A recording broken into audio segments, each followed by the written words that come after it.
아줌마 몸매 좋은데? 또 등산객에게 성희롱과 갑질을 일삼던 조폭들. 하지만 그들이 건드린 그녀의 정체는 대한민국 최정예 해병대 수색대 출신 현역 원스타였고 범죄 이력이 있는 조폭들을 개박살내는 이야기입니다. 구독과 좋아요를 해주시면 더 좋은 사연으로 보답하겠습니다. 지리산의 가을은 신의 팔레트와 같았다.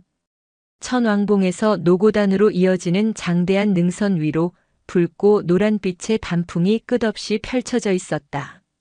하늘은 비현실적일 정도로 시리게 푸르렀고 계곡을 타고 넘어온 바람에는 흙과 젖은 낙엽의 냄새가 섞여 상쾌함을 더했다. 평일의 이른 아침 등산로는 인적이 드물어 오직 자신의 숨소리와 발소리만이 유일한 동반자였다. 최설이는 일정한 보폭과 흐트러짐 없는 호흡으로 뱀사골의 너덜길을 오르고 있었다. 그녀의 나이는 40을 갓 넘겼지만 세월의 흔적은 그녀를 비껴간 듯 했다. 화장기 하나 없는 민낯은 20대 후반이라 해도 믿을 만큼 팽팽했고 몸에 밀착된 기능성 등산복 아래로는 군살 하나 없이 단련된 근육의 윤곽이 선명했다. 길게 묶어 올린 머리카락 아래 드러난 목선과 어깨선은 강인함과 우아함이라는 양립하기 힘든 두 가지 매력을 동시에 품고 있었다. 그녀는 대한민국 해병대 준장이었다. 남자들도 버티기 힘들다는 해병대 수색대에서 전설적인 팀장을 역임하고 수많은 비밀 작전을 성공으로 이끌며 마침내 여군 최초로 전투병과의 별을 단 입지전적인 인물. 그녀의 존재는 해병대 내에서도 신화이자 경외의 대상이었다. 하지만 지금 이 순간 지리산의 품에 안긴 그녀는 그저 산의 정기를 사랑하는 한 명의 인간일 뿐이었다.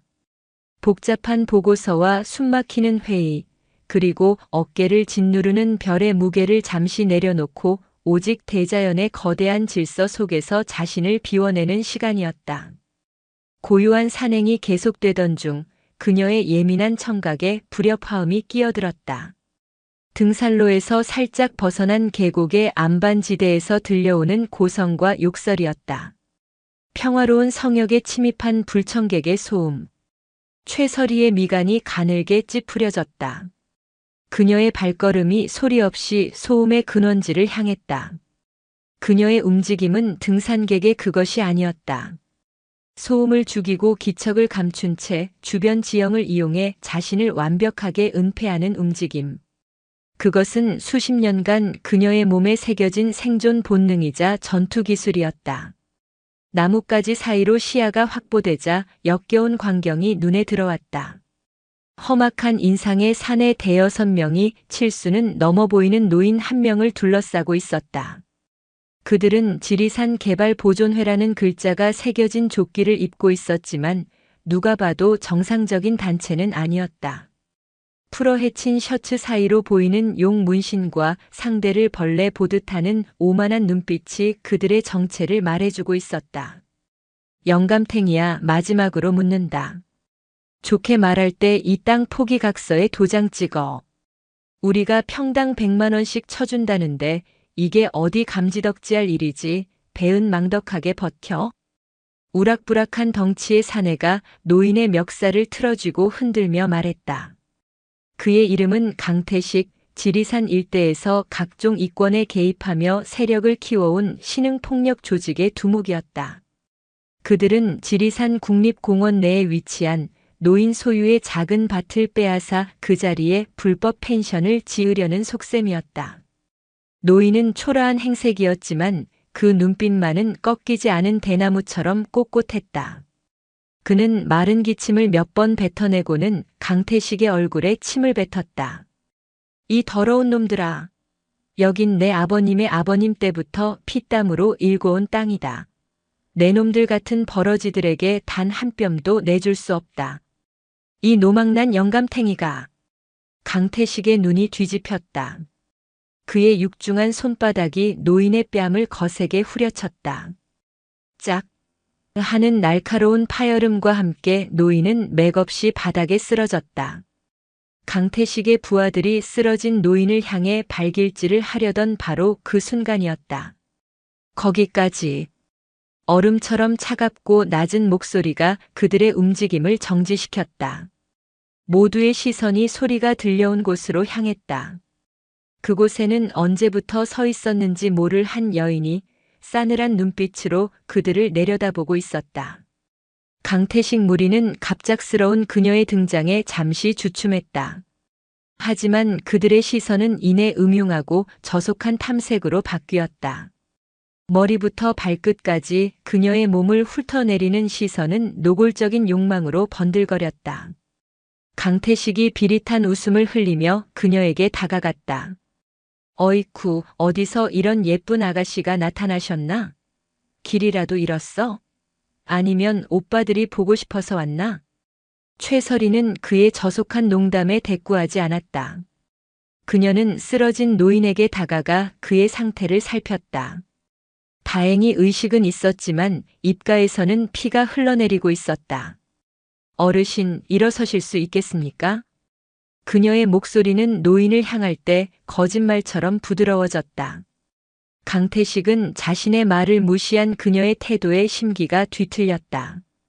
그는 그녀의 앞을 가로막고 섰다. 야, 내가 말하는 거 안 들려? 귀 먹었어?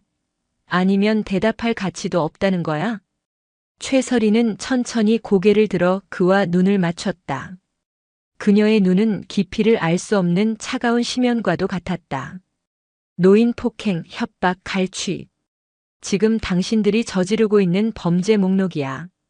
당장 무릎 꿇고 어르신께 사죄해. 그리고 내 눈앞에서 사라져. 경찰 부르기 전에. 그녀의 당당한 태도에 강태식은 어이가 없다는 듯 폭소를 터뜨렸다. 부하들도 덩달아 키득거렸다. 하, 인연 봐라. 생긴 건 예쁘장하게 생겨서 나오는 말은 아주 걸걸하네. 야, 너 우리가 누군지 알아? 이 바닥에서 우리 지리산 보존회 모르면 간첩이야. 경찰? 우리가 부르면 셔틀버스처럼 달려오는 게 경찰 나리들이라고, 이 무식한 년아. 강태식은 한 걸음 더 다가와 역겨운 숨결을 그녀의 얼굴에 뱉어내며 속삭였다. 그나저나 몸매 하나는 기가 막히네. 그 엉덩이는 얼마에 파는 거냐? 오늘 오빠들 기분 좋게 해주면 저 영감탱이 땅값의 반은 내 몸값으로 쳐줄게. 어때? 꼴리는 제안 아니야? 극악무도한 성희롱. 그것은 단순한 희롱을 넘어 한 인간의 존엄성을 송두리째 짓밟는 언어의 폭력이었다. 최설이의 눈썹이 미세하게 꿈틀거렸다. 그녀의 내면에서 오랫동안 잠들어 있던 야수가 포효하며 깨어나고 있었다. 해병대 수색대의 지옥 훈련도 실전의 포화 속에서도 단 한 번도 잃어본 적 없는 냉철한 이성의 끈이 툭 하고 끊어지는 소리가 들렸다. 마지막 기회다. 짐승의 언어가 아닌 사람의 언어로 사과해. 그녀의 목소리는 분노로 떨리는 대신 오히려 더욱 차갑게 가라앉아 있었다. 하지만 그 경고는 불에 기름을 붓는 격이었다. 강태식은 그녀의 턱을 손으로 거칠게 움켜쥐려 했다. 시끄러운 주둥이는 닥치고 몸으로 대화하자고.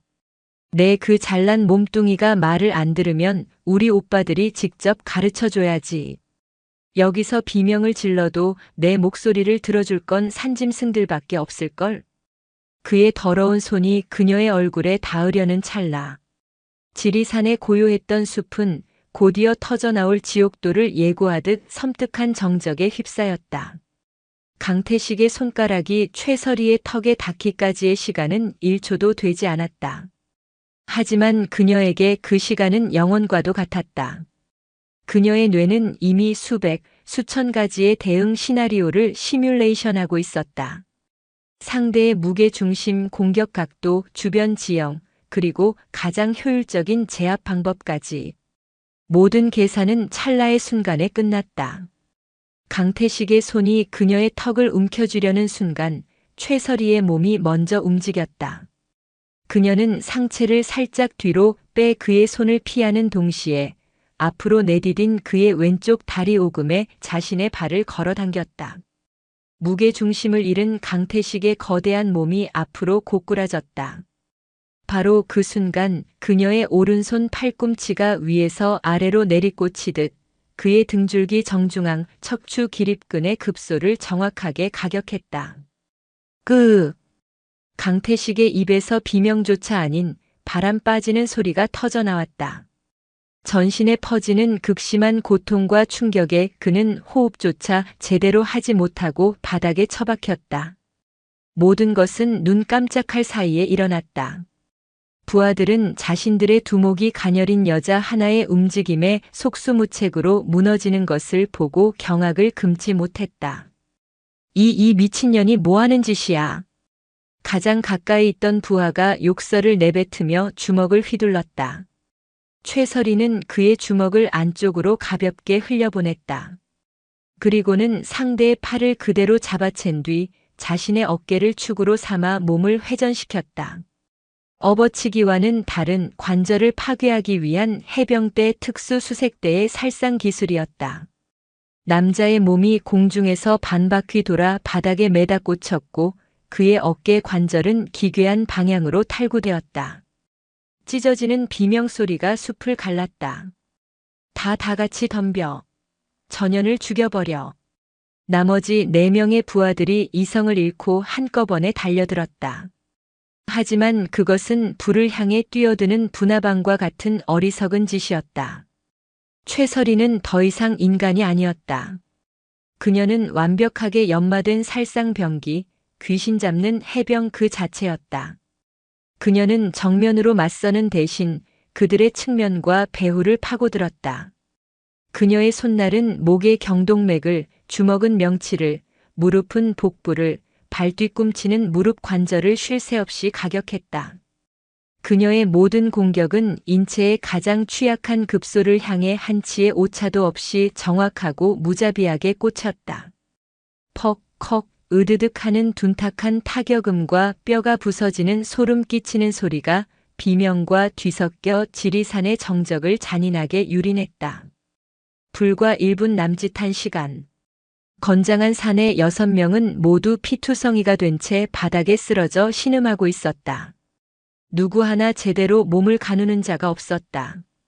그들은 자신들이 마주한 것이 무엇인지 이제야 어렴풋이 깨닫고 공포에 질려 떨었다. 그녀는 괴물이었다. 최설이는 헝클어진 머리카락을 한번 쓸어 넘겼다. 그녀의 얼굴과 옷에는 흙먼지 하나 묻어있지 않았다. 격렬한 싸움이 있었음에도 불구하고 그녀의 호흡은 조금도 가쁘지 않았다.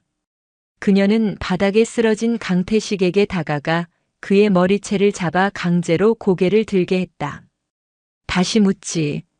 사람의 언어로 사과해.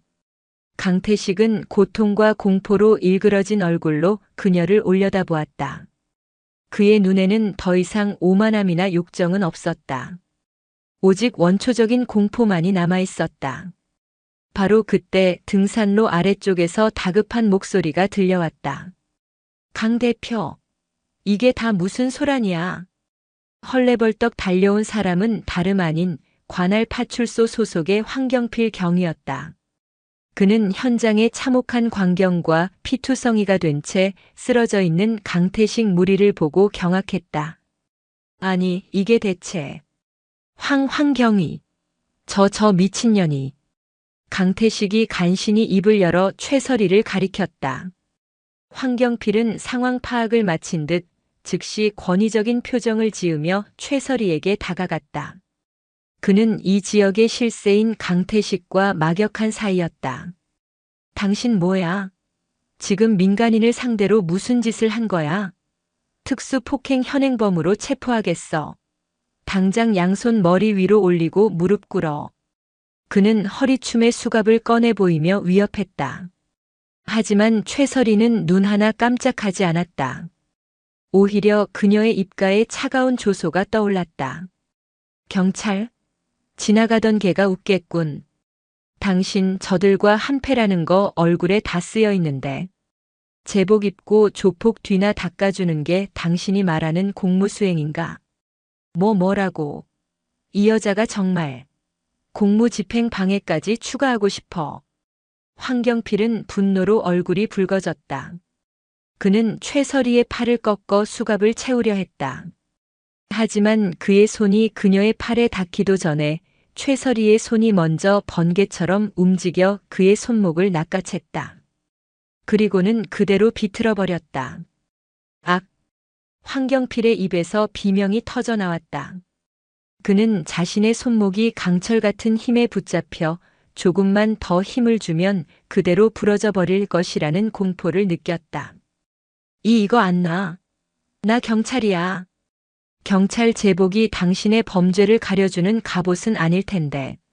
최설이는 그의 손목을 놓아주는 대신 그의 어깨에 채워진 무전기를 빼앗아 들었다. 황경필은 고통과 굴욕감에 몸을 떨었다. 최설이는 무전기의 송신 버튼을 눌렀다. 그리고는 지리산 전체가 울릴 듯한 위엄있고 서늘한 목소리로 말했다. 지리산 뱀사골 안반지대. 현 시간부로 이 지역 일대를 통제한다. 전파 수신하는 관내 모든 경찰 및 군부대는 즉각 응답하라. 잠시 정적이 흘렀다. 무전기 너머에서 당황한 듯한 목소리가 들려왔다. 여기는 전남지방경찰청 상황실. 누구십니까? 소속과 계급을 밝히십시오. 최설이는 바닥에 쓰러진 벌레들을 경멸 어린 시선으로 한번 훑어본 뒤 무전기에 대고 자신의 정체를 밝혔다.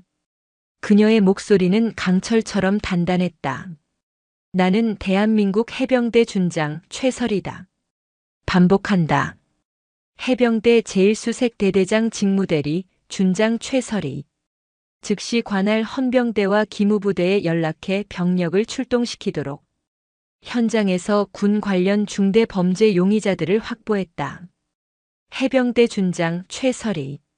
그 말이 무전기를 통해 울려 퍼지는 순간 황경필 경위와 강태식의 얼굴은 종이장처럼 하얗게 질려버렸다.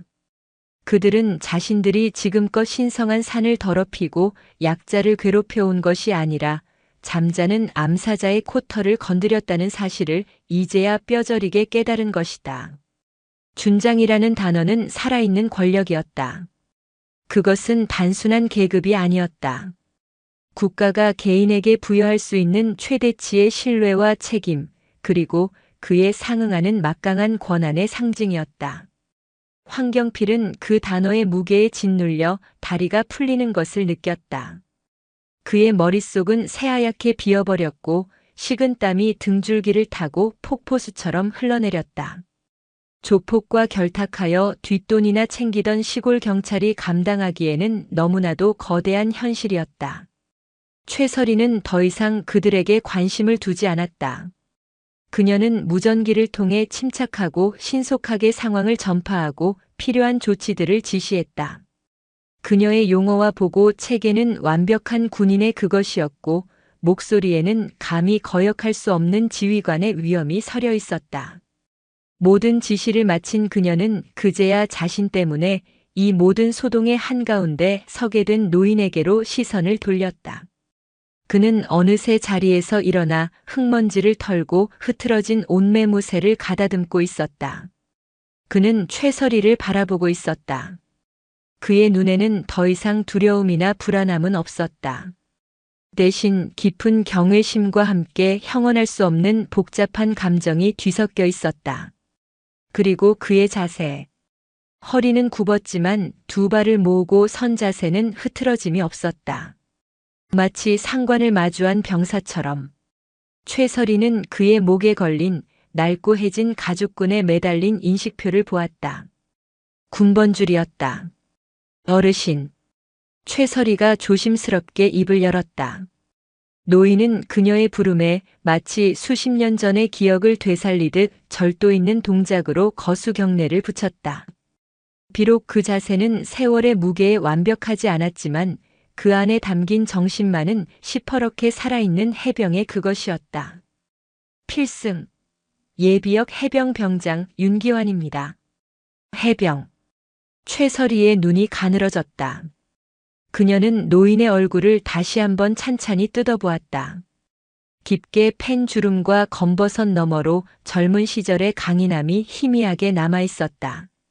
특히 그의 눈빛. 그 어떤 고난에도 굴하지 않을 듯한 도끼 서린 눈빛은 틀림없는 해병의 것이었다. 해병대 몇 기이십니까? 부끄럽습니다. 302기입니다. 최설이는 속으로 숫자를 세었다. 까마득한 대선배였다. 그녀는 예를 갖춰 그의 경례에 답했다. 필승. 해병대 준장 최설이입니다. 선배님을 미처 알아보지 못해 죄송합니다. 선배님이라는 말에 윤기환의 굳어있던 얼굴이 희미하게 풀렸다. 그의 눈시울이 붉어졌다. 아닙니다. 제가 해병대의 명예에 누를 끼쳤습니다. 이런 젊고 훌륭한 후배 장군님께 험한 꼴이나 보이고. 아닙니다, 선배님. 선배님께서는 해병의 정신을 지키신 겁니다. 불의에 굴하지 않으셨습니다. 오히려 제가 너무 늦게 나타나 죄송할 따름입니다. 두 사람 사이에는 해병이라는 이름 아래 세대와 계급을 뛰어넘는 끈끈한 유대감이 흐르고 있었다. 바닥에 쓰러진 강태식과 황경필은 자신들이 건드린 것이 단순한 노인과 여자가 아니라 대한민국에서 가장 강하고 질긴 인연으로 묶인 두 명의 해병이었다는 사실에 절망했다. 그런데 선배님, 어쩌다 이런 험한 일을 당하게 되신 겁니까? 저자들이 노리는 것이 저바 때문입니까? 최설이의 질문에 윤기환의 얼굴에 다시 어두운 그림자가 드리워졌다. 그는 고개를 떨구며 힘겹게 입을 열었다. 밭 때문만은 아닙니다. 사실 제 아들놈 때문입니다.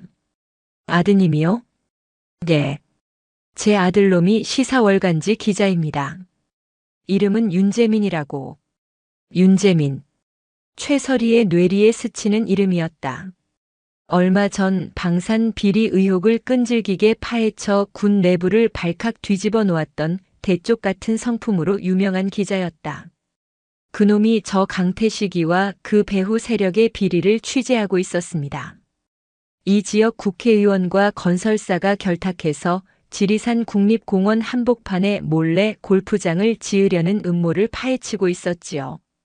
저놈들은 그 계획에 걸림돌이 되는 제 땅을 빼앗으려 했던 것이고, 윤기환의 목소리가 비통함에 잠겼다. 그런데 열흘 전부터 그놈과 연락이 닿질 않습니다. 경찰에 실종 신고를 했지만 저 황경필 같은 놈들이 제대로 수사를 할 리가 없지요. 저는 직감했습니다. 저놈들이 제 아들놈을. 최설이의 심장이 차갑게 가라앉았다. 이제 모든 조각이 맞춰졌다. 이것은 단순한 토지 갈취 사건이 아니었다. 거대한 부패 카르텔의 비리를 파헤치던 기자를 납치, 감금했을 가능성이 매우 높은 중대 범죄였다. 그녀의 시선이 얼음장처럼 차갑게 변해 바닥에 쓰러진 강태식에게로 향했다. 강태식. 그녀의 목소리는 지옥의 사자가 부르는 것처럼 낮고 서늘했다. 윤재민 기자 어디 있지? 강태식은 공포에 질려 눈을 질끈 감았다. 하지만 최설이는 그의 멱살을 잡아 거칠게 일으켜 세웠다. 그녀의 소나기 힘은 인간의 것이라고는 믿기 힘들 정도로 강력했다. 내 놈의 하찮은 목숨은 이제부터 내 손에 달렸다. 윤재민 기자가 머리카락 하나라도 다쳤을 경우 내 놈은 이 자리에서 산채로 가죽이 벗겨지는 고통을 맛보게 될 거다. 나는 빈말 안 하는 거 이제 알았을 텐데. 마지막으로 묻는다. 윤재민 기자 어디에 숨겼지? 그녀의 눈에서 뿜어져 나오는 살기는 실전에서 수없이 사람을 죽여본 자만이 가질 수 있는 진짜였다. 강태식의 이성이 공포에 잠식당했다. 그는 결국 무너졌다. 폐터널. 구례로 넘어가는 옛 국도에 있는 폐터널에 가뒀습니다. 살아있나? 예. 아직은 살아있습니다. 제발 목숨만. 그 순간 윤기환의 입에서 억눌렸던 울음이 터져나왔다. 최설이는 그의 어깨를 강하게 붙잡아 주었다. 그것은 위로이자 반드시 아들을 구해오겠다는 무언의 약속이었다. 황경필. 그녀가 이번에는 황경필을 불렀다. 너도 이 사실을 알고 있었나? 황경필은 미친 듯이 고개를 저었다. 몰랐습니다. 저는 정말 납치 사실은. 거짓말. 최설이는 그의 눈을 꿰뚫어 보고 있었다. 그녀는 더 이상 묻지 않았다. 이제 필요한 것은 자백이 아니라 행동이었다. 그녀는 자신의 등산 배낭을 열었다. 그 안에는 비상식량과 구급약품, 그리고 군용 로프와 다목적 칼이 들어 있었다. 언제나 최악의 상황을 대비하는 그녀의 습관이 빛을 발하는 순간이었다. 선배님, 여기서 기다려 주십시오. 제가 선배님의 아드님을 그리고 해병의 후배를 반드시 구해오겠습니다. 이것은 더 이상 공적인 임무가 아니었다. 해병이라는 이름 아래 맺어진 피보다 진한 인연을 지키기 위한 그녀의 개인적인 전쟁이 시작된 것이다. 그녀는 강태식을 길잡이로 삼아 지리산의 깊은 어둠 속으로 한치의 망설임도 없이 발걸음을 옮겼다. 그녀의 등 뒤로 늙은 해병의 뜨거운 눈물이 지리산의 흙을 적시고 있었다. 밤에 장막이 내린 지리산은 낮과는 전혀 다른 얼굴을 하고 있었다. 온갖 생명이 꿈틀대는 원시의 공간이자 길을 잃은 자에게는 가차 없는 미궁이었다. 최설이는 그 어둠 속에서 한 마리의 흑표범처럼 움직였다. 그녀의 손에 머리채를 잡힌 채 질질 끌려가는 강태식에게 이 밤은 생애 가장 길고 끔찍한 악몽이었다. 그는 몇 번이고 뿌리치고 도망치려 했지만 목덜미를 파고드는 강철 같은 소나기의 힘과 등 뒤에서 느껴지는 서늘한 살기의 모든 저항을 포기한 지 오래였다. 최설이의 발걸음은 험준한 산길을 걷는다고는 믿기 힘들 정도로 가볍고 빨랐다. 그녀는 손전등 같은 문명의 이기에 의지하지 않았다. 달빛과 별빛에 의지해 어둠에 익숙해진 그녀의 눈은 웬만한 야간 투시경보다 더 정확하게 지형과 장애물을 식별했다. 그녀의 모든 감각은 극도로 예민하게 날이 서 있었다. 바람의 방향, 나뭇잎이 스치는 소리, 흙의 냄새. 이 모든 것이 그녀에게는 살아있는 정보가 되었다. 다 왔습니다. 저 굴다리만 지나면 바로. 강태식이 공포에 질린 목소리로 헐떡이며 말했다. 그의 눈앞에는 구레와 남원을 잇던 옛 국도에 버려진 낡은 패터널이 음산한 입을 벌리고 있었다. 지금은 차량 통행이 완전히 끊겨 범죄자들이나 은밀한 거래를 하는 자들의 아지트로 쓰이는 곳이었다. 최설이는 그의 말을 듣고도 걸음을 멈추지 않았다. 오히려 그녀는 강태식을 거친 자갈밭에 내동댕이 쳤다. 내 놈이 한 말의 진위 여부는 곧 확인될 거다. 그 전에 알아야 할 것들이 좀 더 있어. 그녀는 군화발로 그의 어깨를 짓밟았다. 뼈가 으스러지는 듯한 고통에 강태식이 비명을 질렀다. 안에 몇 명이 있지? 무장은? 세 명 있습니다. 칼은 가지고 있지만 총은 없습니다. 제발. 윤재민 기자는 어디에 어떤 상태로 감금되어 있나?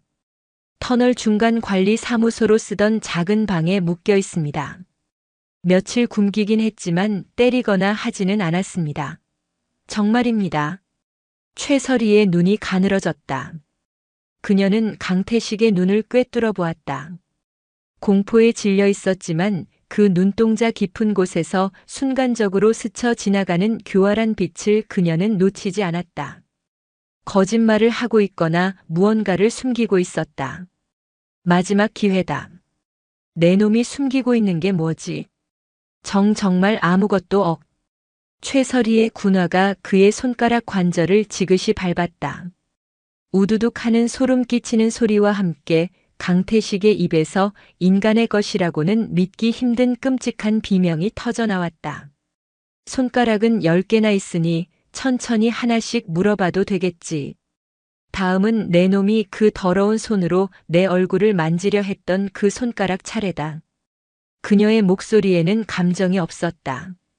그것은 상대를 더욱 극한의 공포로 몰아넣었다. 강태식의 정신이 마침내 무너져 내렸다. 그는 울며 불며 모든 것을 털어놓기 시작했다. 함정입니다. 터널 입구에 저희 애들이 숨어 있습니다. 5놈이 더 있습니다. 제가 신호를 보내면. 그리고 박민준 의원 박 의원님이 직접 지시했습니다. 윤재민 기자가 가지고 있는 취재 자료 원본을 절대 뺏기지 말라고 만약 일이 틀어지면 기자놈이랑 증거를 전부 터널에 묻어버리라고 했습니다. 그래서 터널 중앙 기둥에 폭약도. 박민준.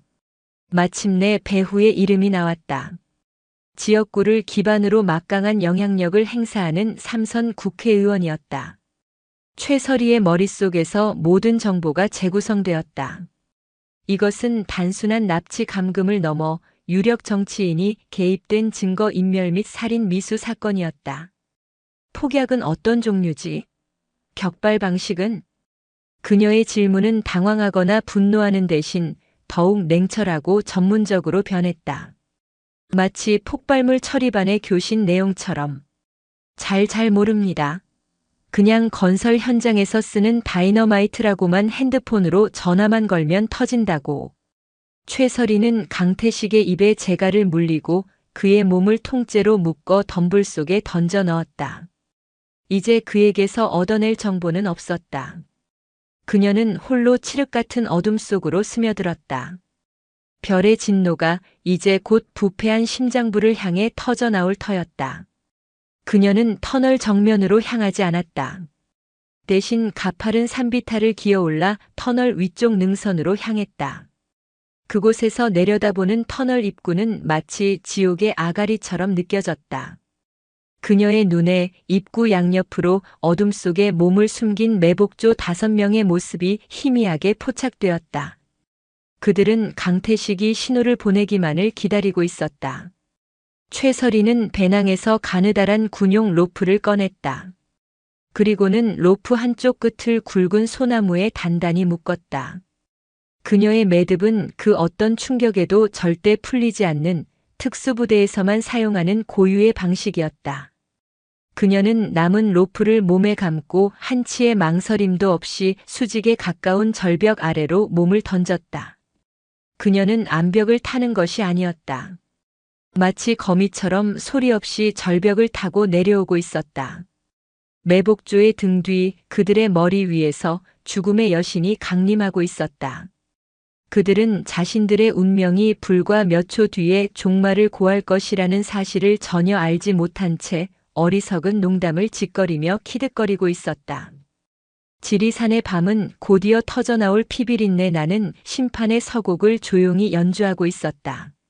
어둠은 최설희에게 최고의 아군이자 가장 완벽한 위장이었다. 그녀는 로프에 의지한 채 소리 없이 매복조의 바로 위까지 접근했다.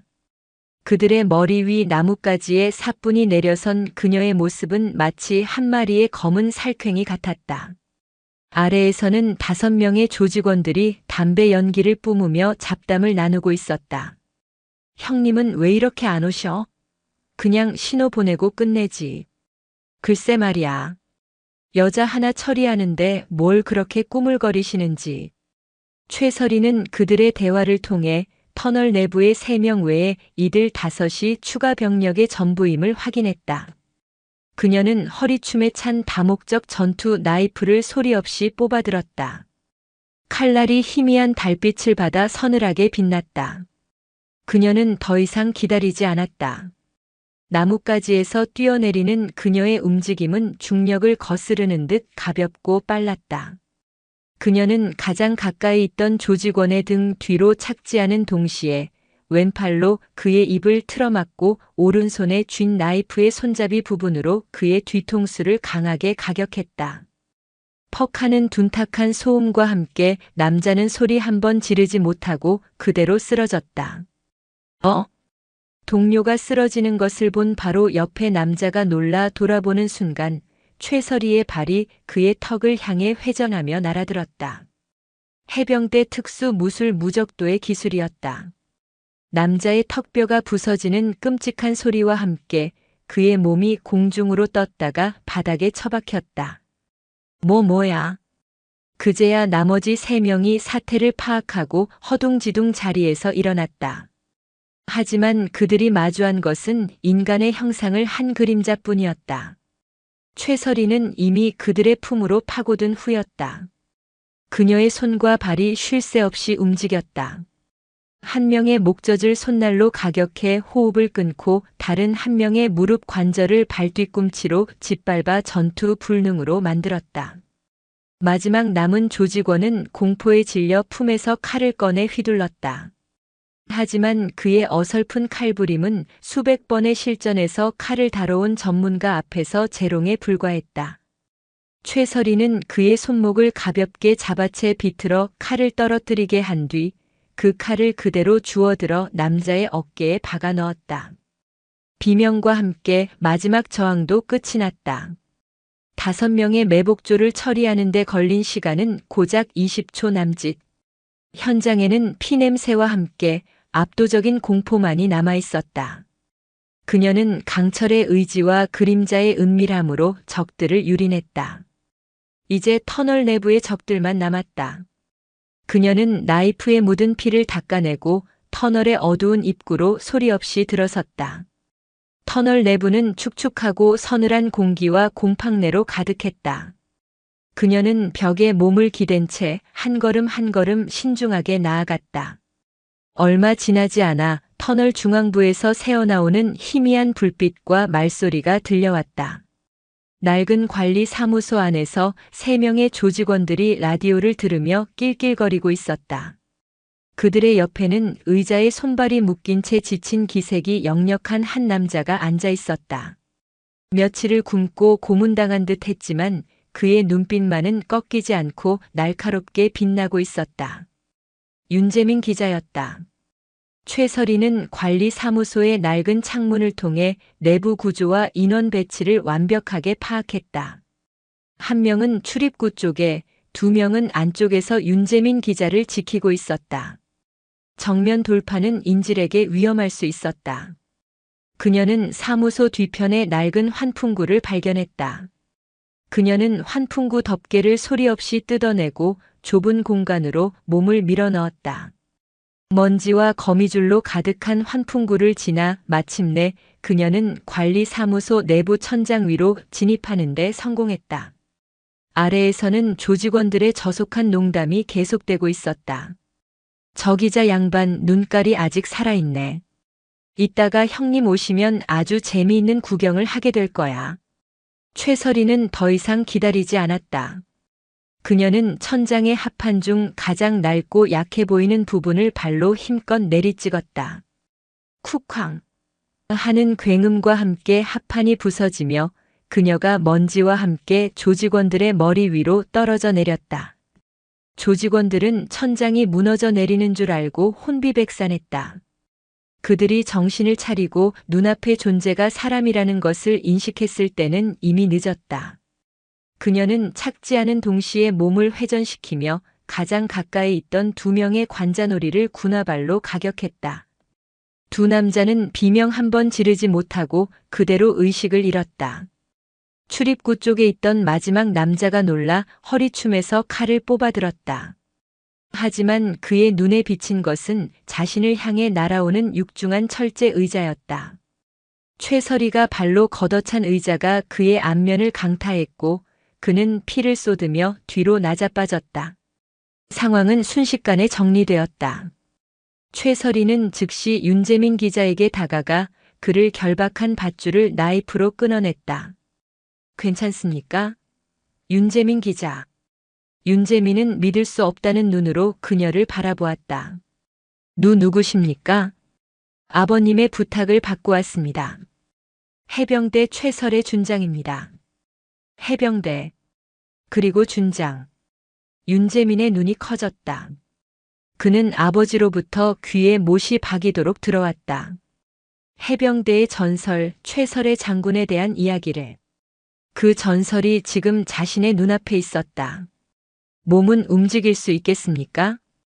예, 괜찮습니다. 감사합니다. 정말 감사합니다. 윤재민은 비틀거리며 자리에서 일어섰다. 그리고는 다급하게 말했다. 저놈들 책상 서랍에 제 카메라랑 취재 수첩이 모든 증거가 거기에. 최설이가 서랍을 열어 카메라와 수첩을 꺼내 드는 순간이었다. 터널 밖에서 수많은 차량의 경광등 불빛이 번쩍이며 요란한 사이렌 소리가 터널 전체를 뒤흔들기 시작했다. 그녀가 불렀던 지원 병력이 도착한 것이다. 하지만 그것이 끝이 아니었다. 최설희의 예민한 청각에 터널 중앙 기둥 쪽에서 들려오는 미세한 기계음이 포착되었다. 삐삐. 폭탄이었다. 강태식이 가지고 있던 격발용 핸드폰이 아까의 몸싸움 와중에 눌려 신호가 가버린 것이었다. 젠장. 모두 엎드려요. 최설희는 윤재민의 몸을 감싸 안고 바닥에 몸을 던졌다. 바로 그 순간 터널 중앙의 기둥이 섬광과 함께 폭발했다. 쾅! 하는 지축을 흔드는 굉음과 함께 터널 전체가 미친 듯이 요동치기 시작했다. 천장에서 거대한 바위와 흙더미가 폭포수처럼 쏟아져 내리며 그들이 빠져나가야 할 입구와 출구를 동시에 막아버렸다. 강철과 그림자로 모든 적을 제압했지만 이제 그들은 인간의 힘으로는 어쩔 수 없는 거대한 무덤 속에 갇히고 만 것이었다. 폭발의 충격으로 귀가 먹먹했다. 자욱한 먼지와 화약 냄새가 터널 안을 가득 메웠고 사방은 다시 칠흑 같은 어둠에 잠겼다. 최설희는 자신을 보호하고 있던 단단한 몸의 온기와 귓가에 울리는 침착한 목소리에 윤재민은 간신히 정신을 차릴 수 있었다. 괜찮습니까? 다친 데는 없어요? 최설희는 아무 일도 없었다는 듯 몸을 일으켜 군용 손전등을 켰다. 강렬한 불빛이 어둠을 가르자 처참한 광경이 드러났다. 그들이 서 있던 관리사무소는 폭발의 충격으로 반파되었고 터널의 입구와 출구는 거대한 암석 더미에 막혀 완전히 고립된 상태였다. 이럴 수가 우리가 갇혔어. 윤재민의 목소리에는 절망이 묻어나왔다. 하지만 최설희의 얼굴에는 절망 대신 더욱 강렬한 투지가 불타오르고 있었다. 그녀에게 포기란 존재하지 않았다. 해병대 수색대의 생존 훈련은 상상할 수 있는 모든 최악의 상황을 상정하고 진행된다. 고립, 부상, 식량 고갈. 이 모든 것은 그녀에게 익숙한 환경일 뿐이었다. 아직 끝난 거 아닙니다. 정신 똑바로 차려요. 기자는 펜으로 싸우고 군인은 생존으로 싸우는 겁니다. 여기서 살아나가야 당신이 목숨 걸고 지킨 진실을 세상에 알릴 수 있습니다. 그녀의 말에는 사람을 일으켜 세우는 힘이 있었다. 윤재민은 그녀의 눈을 보고 자신도 모르게 주먹을 불끈 쥐었다. 최설희는 주변을 신속하게 살폈다. 터널의 주 통로는 막혔지만 낡은 터널에는 분명히 배수로나 환기구 같은 예비 통로가 존재할 터였다. 그녀는 손전등으로 벽면을 샅샅이 훑기 시작했다. 그리고는 한쪽 벽면 아래 잡동사니들로 가려진 낡은 철제 맨홀 뚜껑을 발견했다. 터널 아래로 흐르는 거대한 배수관으로 연결되는 통로였다. 이쪽입니다. 두 사람은 힘을 합쳐 무거운 맨홀 뚜껑을 열었다. 아래에서는 축축하고 역한 하수구 냄새와 함께 차가운 바람이 올라왔다. 최설희는 망설임 없이 배낭에서 로프를 꺼내 주변의 견고한 파이프에 묶고 먼저 아래로 내려갔다. 그리고는 아래에서 손전등을 비추며 윤재민이 안전하게 내려올 수 있도록 길을 확보했다. 거대한 배수관 내부는 한 사람이 겨우 지나갈 수 있을 정도로 비좁고 미끄러웠다. 두 사람은 서로에게 의지하며 끝이 보이지 않는 어둠 속을 전진했다. 얼마나 지났을까 저 멀리서 희미하게 바깥의 소음이 들려오기 시작했다. 사이렌 소리와 사람들의 외침 그리고 헬리콥터 소리였다. 다 왔습니다. 거의 다 왔어요. 마침내 그들의 눈앞에 배수관의 출구인 쇠창살이 나타났다. 최설희는 마지막 남은 힘을 다해 낡고 녹슨 쇠창살을 뜯어냈고 두 사람은 마침내 지옥 같은 터널을 빠져나와 세상의 빛을 마주할 수 있었다. 그들이 나온 곳은 터널에서 약 500m 떨어진 계곡이었다. 계곡 주변은 이미 그녀가 부른 헌병대와 경찰 병력에 의해 완벽하게 통제되고 있었다. 폭발 소리를 듣고 출동한 소방구조대와 취재진들까지 몰려들어 거대한 혼란의 중심이 되어 있었다. 생존자다. 저기 생존자가 있다. 누군가의 외침과 함께 모든 시선이 흑투성이가 된 채 계곡물에 서 있는 두 사람에게로 쏠렸다.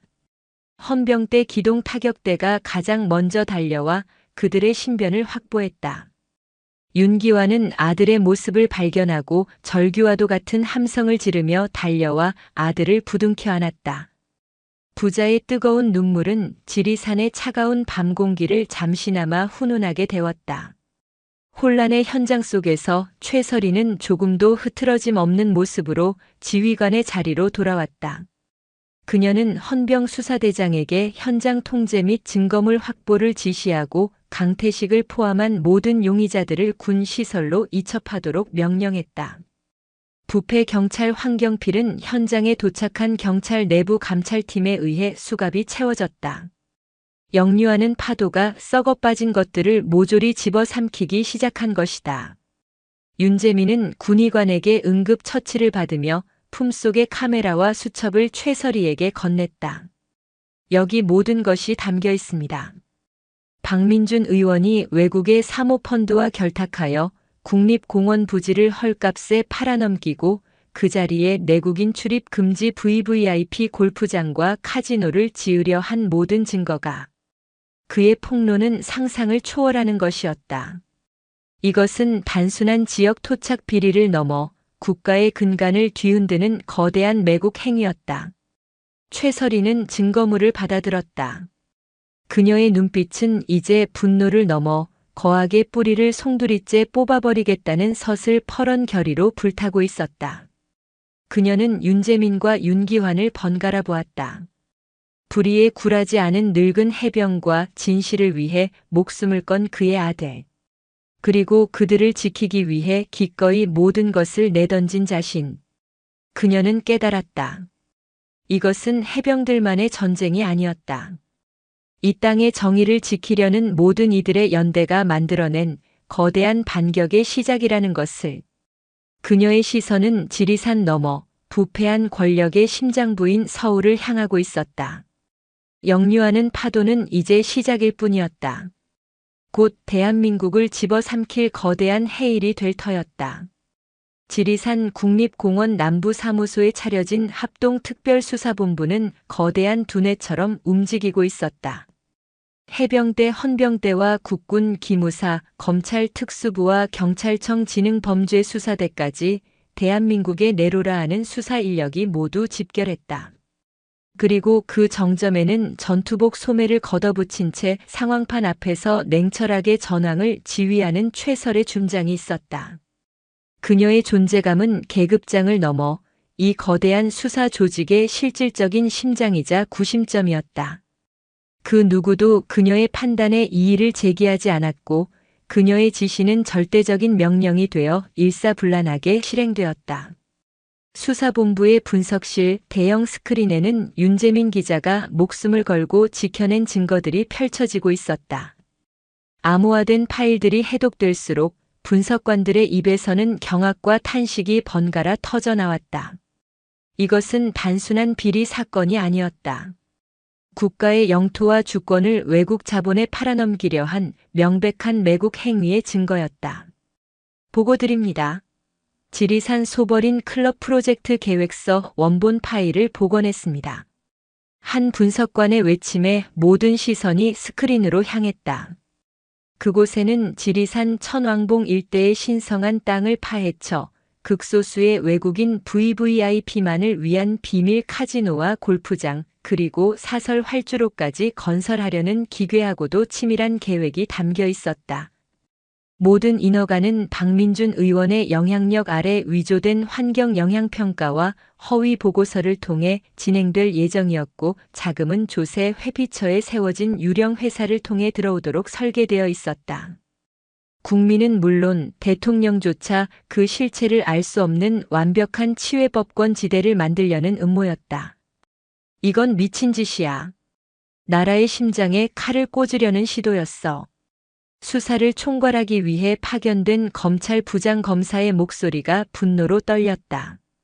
최설희는 말없이 스크린을 응시했다. 그녀의 눈에는 분노를 넘어선 차가운 결의가 이글거리고 있었다. 그녀는 전장에서 수많은 적과 싸워왔다. 하지만 지금 그녀가 마주한 적은 총과 칼을 든 군인이 아니었다. 법과 제도를 방패 삼아 국민을 기만하고 국가의 등 뒤에서 탐욕의 칼을 꽂으려는 내부의 적이었다. 그리고 내부의 적이야말로 가장 위험하고 파괴적인 존재였다. 바로 그때 서울의 정치권이 움직이기 시작했다. 박민준 의원은 언론을 통해 이번 사건을 군부의 쿠데타적 발상이라 규정했다. 그는 최설의 준장이 자신의 정치적 야망을 위해 무고한 지역 기업인 강태식을 탄압하고 공명심에 눈이 먼 기자윤 재민과 결탁하여 여론을 호도하고 있다고 주장했다. 그의 교활한 언변은 일부 보수 언론의 지지를 등에 업고 사건의 본질을 군과 정치의 힘겨루기라는 프레임으로 변질시키기 시작했다. 국방부와 청와대에도 그의 입김이 닿은 압력의 전화가 빗발쳤다. 최 장군, 지금 상황이 아주 복잡하게 돌아가고 있네.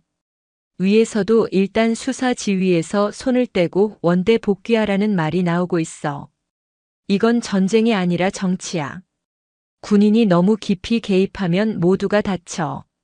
상관의 걱정 어린 전화에 최설희는 단호하게 대답했다. 정치인들이 책상 앞에서 벌이는 싸움이 정치라면 저는 지금 전쟁을 하고 있는 것이 맞습니다. 국민의 땅과 주권을 지키는 것은 군인의 가장 신성한 임무이기 때문입니다. 저는 이 전쟁에서 절대 물러설 수 없습니다. 그녀는 전화를 끊고 즉시 윤재민 기자를 불렀다. 그는 군 병원에서 막 퇴원하여 수사본부에 합류한 참이었다.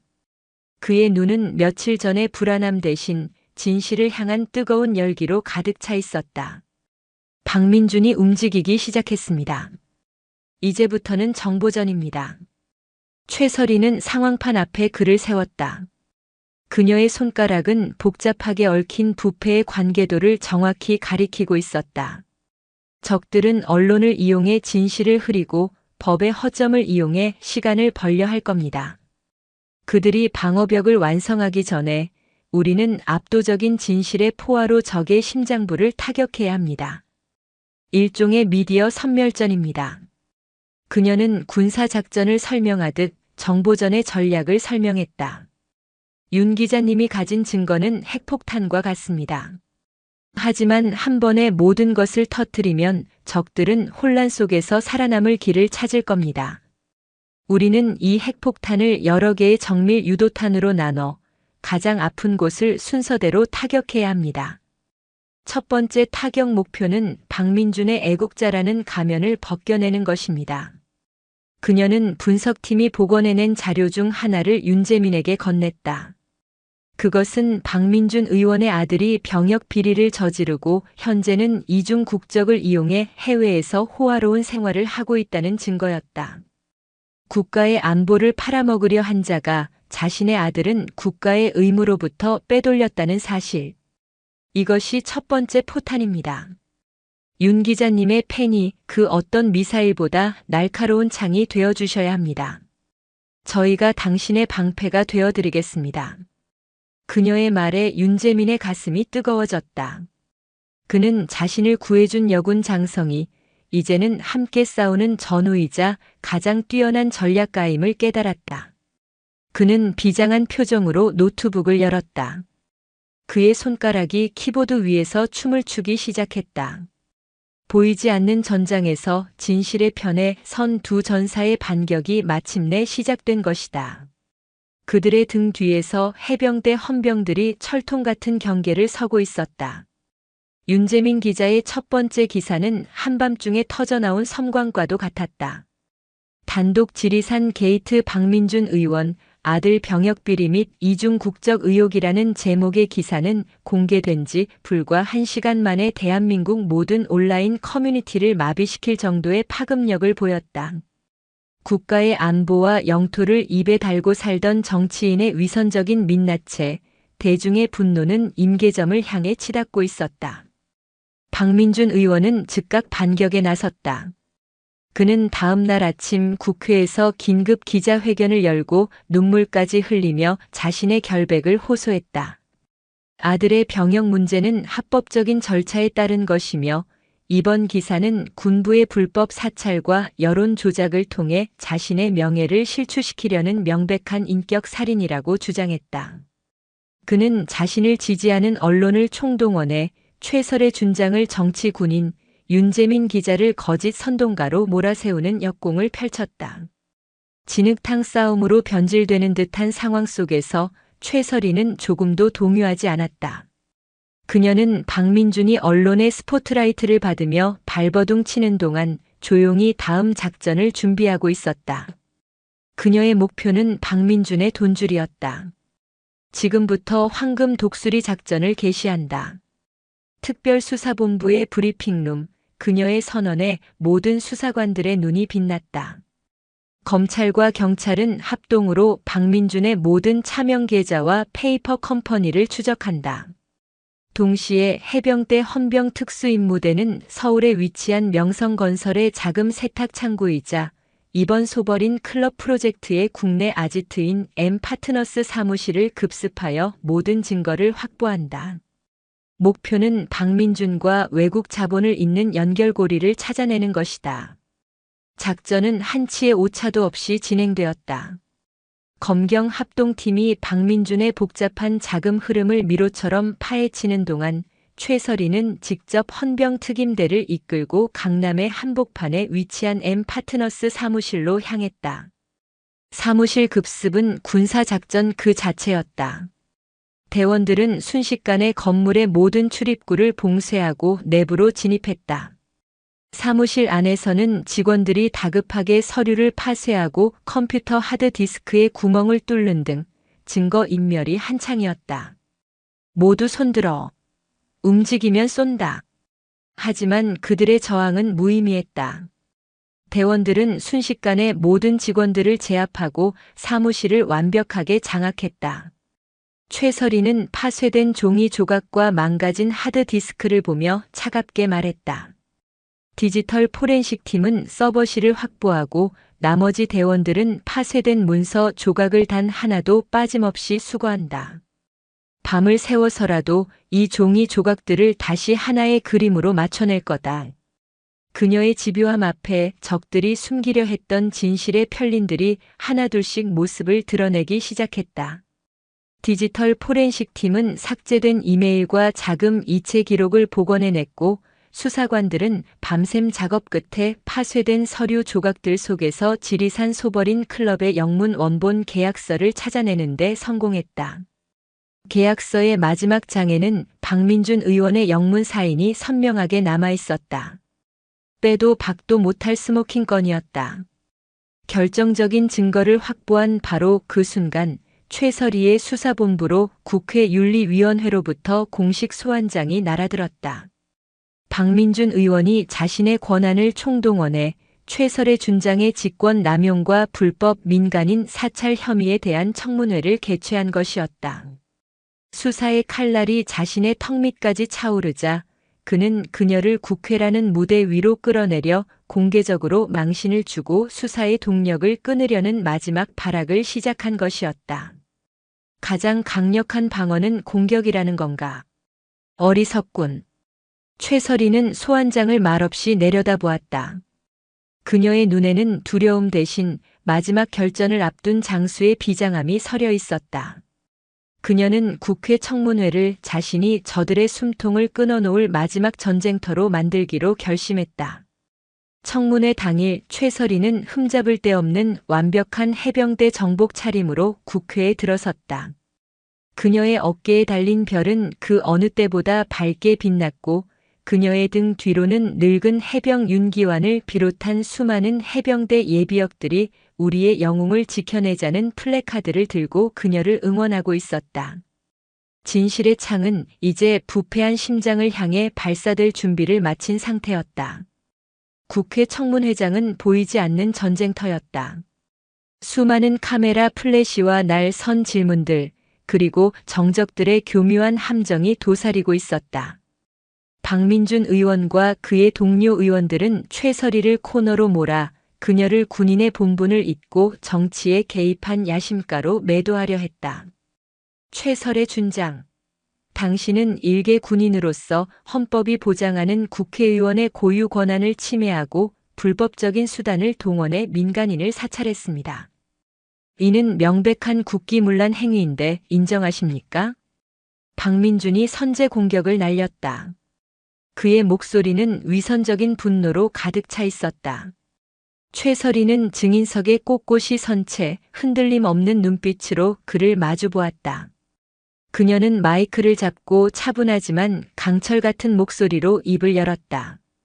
저는 민간인을 사찰한 적이 없습니다. 저는 대한민국 군인으로서 국가의 영토와 주권을 외국 자본에 팔아넘기려 한 내부의 적을 색출하고 그 증거를 확보했을 뿐입니다. 내부의 적이라니. 지금 이 나라의 헌법기관인 국회의원을 적으로 규정하는 것이요? 이게 바로 당신이 쿠데타적 발상을 하고 있다는 증거요. 적은 계급이나 신분으로 규정되는 것이 아닙니다, 의원님. 적은 그 행위로 규정됩니다. 대한민국의 헌법 제5조 2항, 국군은 국가의 안전보장과 국토방위에 신성한 의무를 수행함을 사명으로 하며 그 정치적 중립성은 준수된다고 명시되어 있습니다. 저는 지금 국토방위라는 군인의 가장 신성한 의무를 수행하고 있는 것입니다. 그녀는 헌법 조항을 또박또박 암송하며 그의 공격을 정면으로 받아쳤다. 그녀의 논리는 빈틈이 없었고 그 기세는 누구도 감히 거스를 수 없는 위엄을 품고 있었다. 청문회장의 분위기가 서서히 그녀에게로 기울기 시작했다. 박민준의 얼굴이 당혹감으로 굳어졌다. 그는 화제를 돌려 그녀의 과거 비밀 작전 경력까지 들추어내며 인신공격을 시도했다. 과거 당신이 수행했던 비밀 작전들에서 수많은 인명 피해가 발생했다는 보고가 있습니다. 당신은 평화를 지키는 군인이 아니라 피를 즐기는 전쟁광은 아닙니까? 그것은 군인에게 가할 수 있는 가장 모욕적인 언사였다. 청문회장을 지켜보던 해병대 예비역들의 얼굴이 분노로 일그러졌다. 하지만 최설희는 표정 하나 바꾸지 않았다. 오히려 그녀의 눈에는 깊은 슬픔이 서렸다. 제가 수행했던 모든 작전에서 저는 단 한 명의 부하도 잃고 싶지 않았습니다. 하지만 조국을 위해 기꺼이 목숨을 바친 영웅들이 있었습니다. 의원님께서 지금 앉아 계신 그 편안한 의자는 바로 그 영웅들의 피와 희생 위에 놓여 있다는 사실을 단 한순간이라도 기억해 보신 적 있습니까? 그녀의 목소리는 절절한 호소력이 되어 청문회장 전체를 울렸다. 박민준은 더 이상 아무 말도 하지 못했다.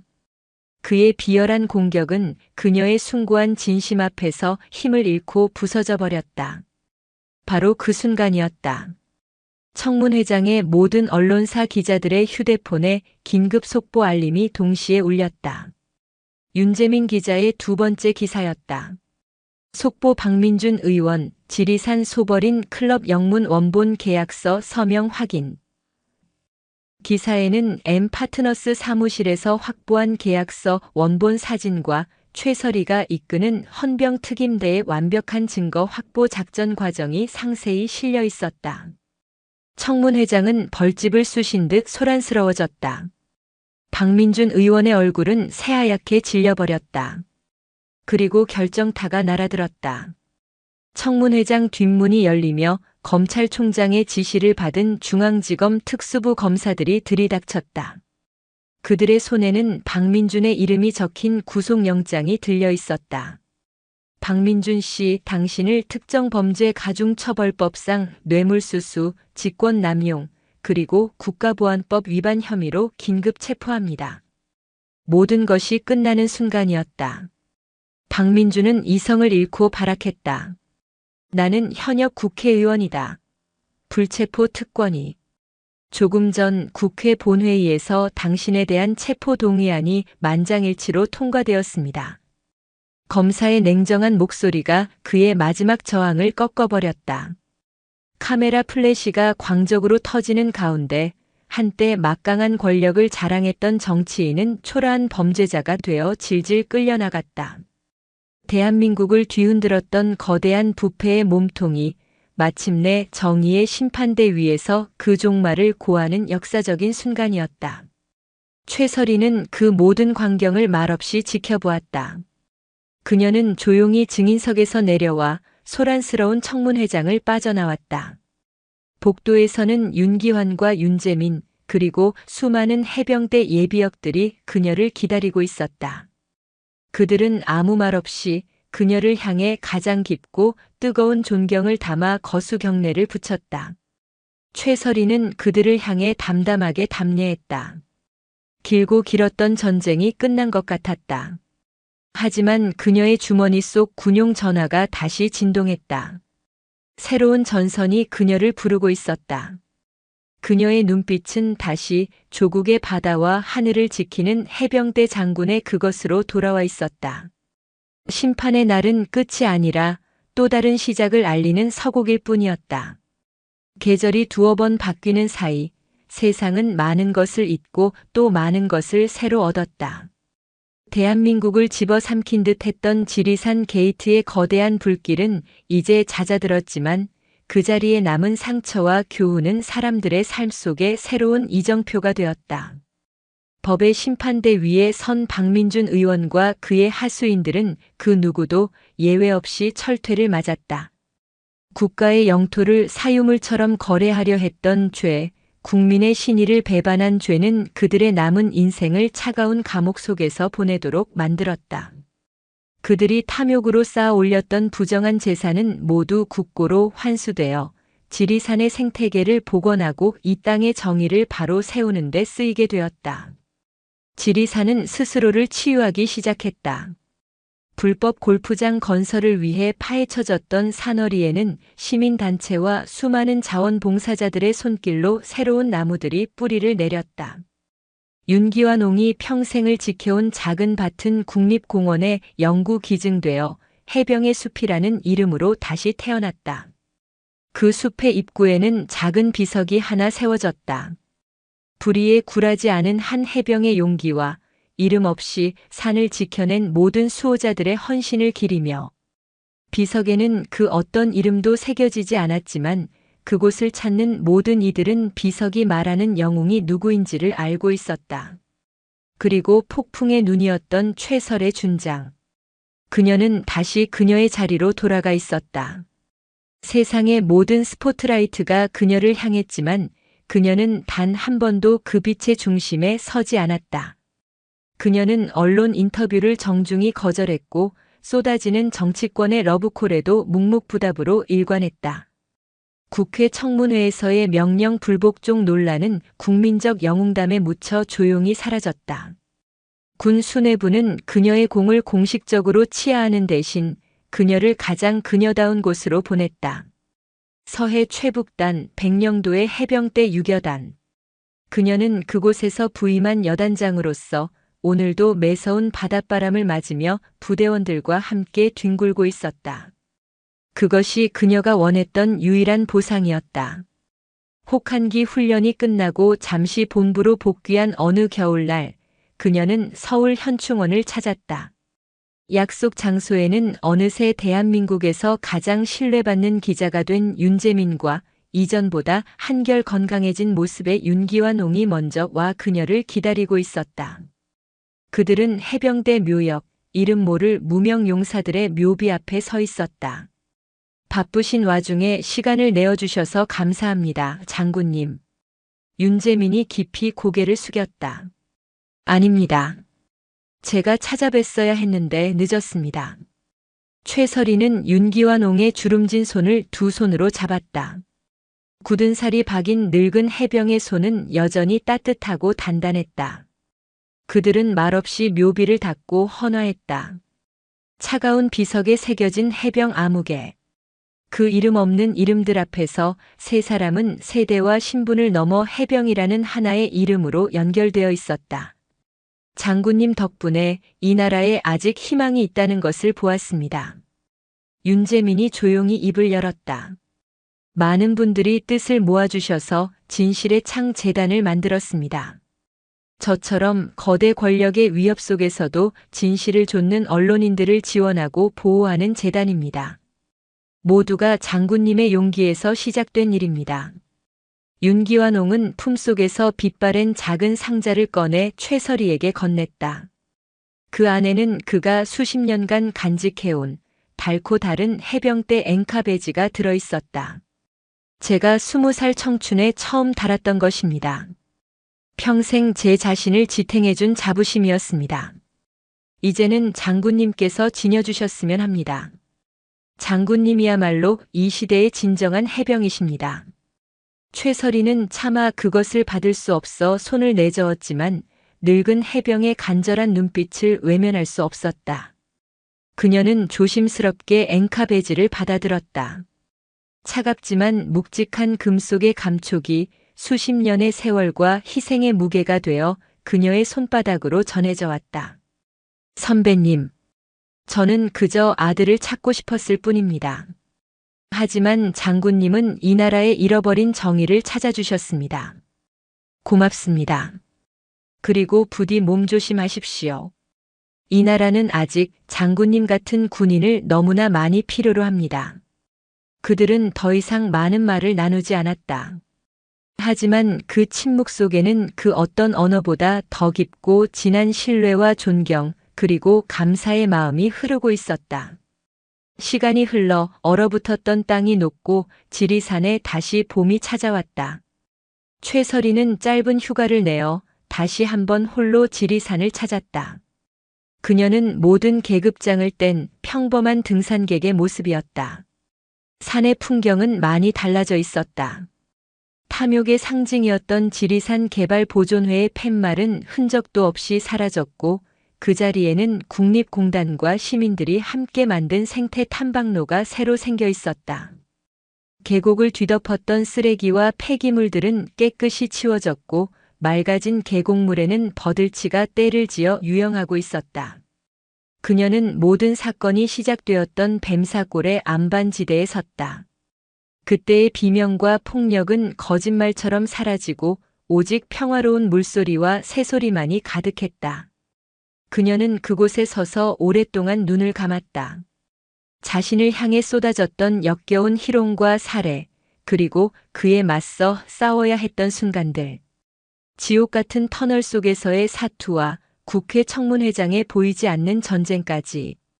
그 모든 기억들이 파노라마처럼 스쳐 지나갔다.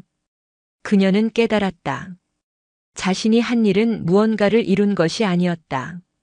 그저 마땅히 있어야 할 것을 제자리로 돌려놓았을 뿐이라는 것을. 썩은 것을 도려내고 더러운 것을 닦아내어 이 위대한 자연과 선량한 시민들이 스스로를 치유하고 회복할 수 있도록 아주 작은 도움을 주었을 뿐이라는 것을. 영웅은 자신이 아니라 불의에 굴하지 않았던 늙은 해병과 진실을 위해 목숨을 걸었던 젊은 기자, 그리고 이름 없이 이 땅을 지키는 모든 평범한 사람들이라는 것을. 그녀가 다시 눈을 떴을 때 그녀의 마음은 지리산의 하늘처럼 맑고 평온해져 있었다. 바로 그때 그녀의 주머니 속에서 짧은 진동이 울렸다. 새로운 비상 상황을 알리는 군의 호출이었다. 동해상에서 발생한 긴급 상황. 그녀의 휴가는 그렇게 또 끝이 났다. 그녀는 짧은 한숨과 함께 희미한 미소를 지었다. 그것이 자신의 숙명임을 그녀는 기꺼이 받아들였다. 그녀는 다시 배낭을 고쳐 메고 왔던 길을 되돌아 내려가기 시작했다. 산을 내려가면 그녀는 다시 평범한 한 인간에서 귀신 잡는 해병, 대한민국을 지키는 장군으로 돌아가야 한다. 저 멀리 노고단의 능선 위로 해가 지고 있었다. 세상의 모든 것을 품어 안으려는 듯 저녁 노을은 장엄하고도 자비롭게 타오르고 있었다. 최설희는 그 노을을 향해, 그리고 자신이 목숨 걸고 지켜낸 이 위대한 산하를 향해 소리 없는 경례를 보냈다. 지리산은 말이 없었다. 그저 자신의 품 안에서 벌어졌던 인간들의 탐욕과 투쟁, 그리고 용기와 희생을 묵묵히 지켜보았을 뿐이었다. 그리고 또 다른 천년의 비바람과 폭설을 견뎌내며 이 땅을 살아가는 모든 이들을 변함없이 지켜볼 터였다. 이름 없는 수호자 그녀처럼. 오늘도 요지경 사연을 잘 들어주셔서 감사합니다.